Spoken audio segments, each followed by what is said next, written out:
भारत में ऐसे कई किले हैं जो किसी न किसी वजह से मशहूर हैं। एक ऐसा ही किला राजस्थान के भरतपुर में भी है, जिसे लौहगढ़ किला कहा जाता है। इस किले को भारत का एकमात्र अजय दुर्ग कहा जाता है, क्योंकि इसे कभी कोई जीत नहीं पाया, यहाँ तक कि अंग्रेजों ने भी हार मान ली थी। इस किले का निर्माण 285 साल पहले यानी 19 फरवरी 1733 को जाट शासक महाराजा सूरजमल ने करवाया था। चूंकि उस समय तोप और बारूद का प्रचलन अधिक था, इसलिए इस किले को बनाने में एक विशेष तरह का प्रयोग किया गया था, जिससे कि बारूद के गोले भी किले की दीवार से टकराकर बेअसर हो जाएंगे।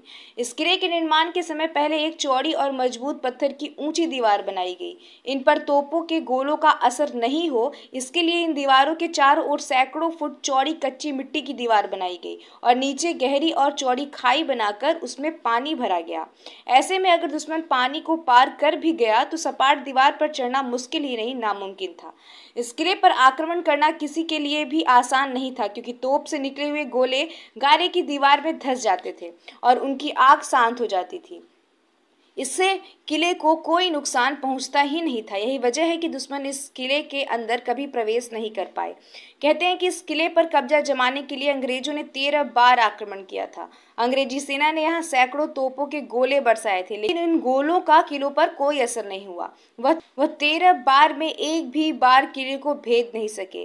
कहा जाता है कि अंग्रेजों की सेना बार बार हारने से हताश हो गई थी, तो वहां से चली गई। अंग्रेज इतिहासकार जेम्स टार्ट के मुताबिक इस किले के सबसे बड़ी खासियत इसकी दीवार ही थी, जो मिट्टी की बनी हुई है।